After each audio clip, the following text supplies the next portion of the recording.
श्री गणेश दत्त गुरुभ्यो नमः। स्थावरं जंगमं व्याप्तं यत्किंचित् सच्चराचरं तत्पदं दर्शितं येन तस्मै श्री गुरुवे नमः। परमपूज्य सद्गुरू श्री रामकृष्ण क्षीरसागर स्वामींना वंदन करून संघटित सत्संग मंडळांच्या या गुरुकार्यातील मोहिमेमधल्या 1596व्या भागाचं पठण करीत आहे। आज भाद्रपद शुद्ध चतुर्थी शनिवार दिनांक 7 सप्टेंबर 2024। आजचा दिनविशेष म्हणजे आज श्री गणेश चतुर्थी। उपदेशामृत संग्रह भाग 6 या ग्रंथातील भगवान श्री दत्तात्रय सत्संग मंडळ मुंबई बैठक क्रमांक 154 दिनांक 28/11/1992 परमपूज्य महाराजांनी वेळोवेळी भक्तांशी केलेले हितगुज भाग 9 या भागातील पुढील भागाचं मी पठण करीत आहे। परमपूज्य सद्गुरू आपल्या प्रासादिक वाणीतून पुढे म्हणतात, हल्ली समाजात सगळीकडे वाईट वातावरण आहे। भावाभावातही हल्ली कुठेही पटत नाही।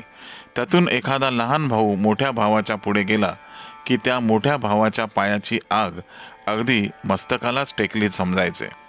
त्यातून त्या भावाची लग्ने झाली असतील तर भावाभावात त्यांच्या बायकांमुळे तर आणखीनच वाद वाढत जातात। हल्लीच्या काळात अशा वादातून कोणी सुटले असेल असे वाटत नाही। सगळ्यांच्या वाट्याला थोडेफार तरी त्यामुळे क्लेश हे आहेतच। त्यासाठी आपला लहान भाऊ आपल्यापेक्षा पुढे जात असेल तर नुसते ते पाहत बसावे किंवा गप्प बसून राहणे एवढेच फक्त मोठ्या भावाने करावे, नाहीतर भांडणाला सुरुवात ही होतेच। काही माणसांचा जन्म हा नुसता कर्माकरता म्हणजे कर्म करीत राहण्यासाठीच असतो। त्यांना यश त्या मानाने कमी मिळते, तर काहींच्या जन्मात यशच असते। त्यांनी काहीही केले तरी त्यांना यश हे मिळत असते। तेव्हा कोणीही त्या बाबतीत वाईट वाटून घेऊ नका। हे आपल्या कोणाच्याही हातात नसते। या यशालाच पुढे कर्तृत्व असे म्हणतात। असे कर्तृत्व एखाद्यालाच येत असते। सध्याच्या काळात खालच्या समाजातील लोकांना खूप सवलती देण्यात येत आहेत। माझा या गोष्टींना बिलकुल विरोध नाही, परंतु सवलती त्यांना जे द्यायचे आहे ते त्यांच्या योग्यतेप्रमाणे द्या। त्या मंडळींचा कोणीही द्वेष करू नका, वैर करू नका। योग्यतेशिवाय त्यांना वरच्या अधिकाराच्या जागा दिल्या तर समाजात बदमाशीच वाढणार आहे। सरकार राजकारणी त्यांना अधिक सवलती अकारण देत बसले तर सामान्य जनता ते खपवून घेणार नाहीत, कारण त्या बाबतीत आता जनता जागृत झाली आहे। त्यांना कितीही सवलती दिल्या तरी कोणीही कोणाची बुद्धी हिरावून घेऊ शकत नाही। भारत हे एक मोठे द्वीपकल्प आहे। इथे नेहमी भूकंप होत असतात, नद्यांनाही पूर येत असतात, जमिनीच्या गर्भात नेहमी स्थित्यंतर उत्पात होत असतात। त्यामुळेच हिमालय पर्वतही नेहमी खालीवर होत असतो, म्हणजेच त्याच्या शिखरांची उंची बदलत असते। या क्रियेमुळेच हिमालयावरील बर्फाचे पाणी फार होत असते। बर्फ एका जागेवरच जर स्थिर ठेवला तर एवढ्या लवकर वितळत नसतो, हे तुमच्या लक्षात आले असेल। गंगोत्री हे गंगेचे उगमस्थान आपण मानतो, पण येथूनच सतत गंगा कशी उत्पन्न होत असते याचा तुम्ही विचार केला आहे काय? हिमालयात गंगोत्री हे जे ठिकाण आहे त्याच्या वरच्या भागात सुमारे 14 किलोमीटर अंतरावर एक हिमनदी वाहत आहे। तिथे खूप जोरात वाराही वाहत आहे। त्या वाऱ्याच्या प्रचंड आवाजात आपणास बोललेलेही ऐकू येत नाही।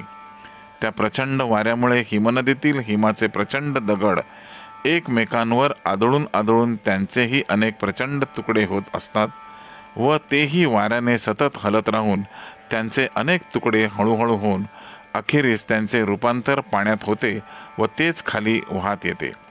या प्रदेशात ऊन कधीही पडत नसल्याने ती हिमनदी सतत कायम वाहत आहे। ही सर्व परमेश्वराचीच करणी आहे। गंगेच्या पाण्याचा खरा उगम हा असा होतो, हा शोध पूर्वी आदिमानवाने लावलेला आहे। पाण्याचा उपयोग व महत्त्वही त्यांनीच आपणास सांगितले आहे। परमेश्वरी लीला या अशा प्रकारच्याच असतात। तुम्ही ह्या शक्तींवर विश्वास ठेवा, या जीवनात मिळालेल्या संधीचा लाभ घ्या। तुमचे त्यामुळे कल्याणच होईल। माझे आशीर्वाद तुमच्या सर्वांच्या पाठीशी आहेतच। श्री गुरुदेव दत्त। या पुढील पठण अमृतकणांचे आहे. श्री दत्तात्रय सत्संग मंडळ, वेदांत नगर, सावेडी रोड, अहमदनगर. परमपूज्य महाराजांच्या अमृतवाणीतील काही अमृतकणांचं मी पठण करीत आहे. गुरुर्ब्रह्मा गुरुर्विष्णू गुरुर्देवो महेश्वरः गुरुः साक्षात परब्रह्म तस्मै श्री गुरवे नमः. प्रश्न आहे, महाराजांबरोबर क्षेत्राचे ठिकाणी गेल्यावर भक्ताने कसे वागावे? परमपूज्य महाराजांनी खुलासा केला की माझ्याबरोबर जे भक्त बाहेरगावी येतात त्यांचे कुठे कुठे चुकते हे सांगतो.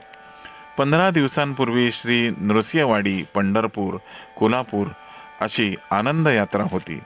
नेहमीप्रमाणे ठिकठिकाणाहून भक्त आले होते. क्षेत्राचे ठिकाणी जाण्याचा माझा उद्देश असा की तिथे जाऊन निवांत देवाची सेवा करावी, काही दिवस त्याच्या सहवासात राहायला मिळावे. म्हणून मी दरवर्षी गाणगापूर व वरीलप्रमाणे वाडीला जातो. ह्या वेळेला पहिल्या दिवशी मी कृष्णा नदीमध्ये निवांत आंघोळ करायला मिळावी म्हणून कोणालाही न सांगता पहाटे 5-5:30ला नदीवर पोहोचलो. तेव्हा तिथे अगोदरच 50-60 भक्त माझी वाट पाहत उभे होते. मी पाण्यात उतरल्याबरोबर 50-60 भक्तांनी एकदम पाण्यात उड्या मारल्या. बाहेरच्या नवख्या माणसांना हे चित्र बरे दिसणार नाही याची आपण काळजी घेतली पाहिजे. ज्या लोकांनी पाण्यात आंघोळीसाठी उड्या मारल्या त्यांनी कमीत कमी 8 ते 10 फूट खालच्या बाजूला लांब पोहायला जायला पाहिजे होते, परंतु ते लोक माझ्यापासून 1.5 ते 2 फुटावर आंघोळ करत होते. माझे पाणी तुमच्या अंगावर उडाले तरी चालेल, परंतु तुमचे पाणी माझ्या अंगावर उडू नये याची तुम्ही काळजी घेतली पाहिजे. परंतु अशी कोणीही काळजी घेतली नाही. क्षेत्राच्या ठिकाणी नदी स्नानाचा जो मुक्त आनंद मला मिळायला पाहिजे होता तो मिळाला नाही. नंतरचे 2 दिवस मी नदीवर आंघोळीला गेलोच नाही. सेवकाच्या मार्फत नदीचे पाणी आणून खोलीवर आंघोळ करावी लागली. क्षेत्राच्या ठिकाणी नदी स्नानाचे जास्त महत्त्व असते हे मला कळत असूनही भक्तांच्या गैरवागण्याने मला हा आनंद घेता आला नाही. हरिद्वारला तुम्ही जी शिस्त पाळली होती की माझी आंघोळ होईपर्यंत कोणीही पाण्यात उतरायचे नाही. मी आंघोळ करून बाहेर आल्यानंतर तुम्ही आंघोळ करावी असा समजूतदारपणा कोणीही दाखवला नाही. तुम्हाला अगोदर आंघोळ करायची असेल तर तुम्ही अगोदर करून बाहेर पडा. नंतर मी निवांत उशिरा आंघोळीसाठी जायला तयार आहे. तुम्ही ही शिस्त पाळणे आवश्यक आहे. दुसरे म्हणजे वाडीच्या पादुकांच्या दर्शनासाठी मंदिरा शेजारी उत्तरेला व दक्षिणेला अशी 2 खिडकीवजा दारे आहेत. दरवर्षी मी तिथे निवांत अर्धा-1 तास बसतो, परंतु या वेळेला भक्तांच्या गैरशिस्तीमुळे देवाचा तोही सहवास घेता आला नाही. मी निघालो की एकदम माझ्या मागे 50-60 जणांचा घोळका निघतो हे बरे दिसत नाही. माझ्याकडे दास्यत्व आलेले आहे व ते मी स्वीकारलेले आहे. क्षेत्राचे ठिकाणी फक्त देवाचे महत्त्व असावे म्हणून मी सर्व भक्तांना या अगोदर कैक वेळा सूचना दिलेली आहे की क्षेत्राच्या ठिकाणी तुम्ही कोणीही मला नमस्कार करू नका, फक्त देवांनाच नमस्कार करा. तुम्ही मला फक्त माझ्या मुक्कामाच्या ठिकाणी नमस्कार करावा. परंतु ह्या आनंद सोहळ्यात सुशिक्षित अशिक्षित सर्व सारखे वागत होते. भावनेच्या भरात एखादा पाया पडला तर त्याचे पाहून दुसरा पडतो. वाडीला देवाच्या दर्शनासाठी गर्दी फार असते. बाहेरचे लोक देवाला सोडून मलाच नमस्कार करू लागतात. आपल्या भक्तांना भावना कुठे व्यक्त करावी याचे भान राहत नाही. श्री गुरुदेव दत्त.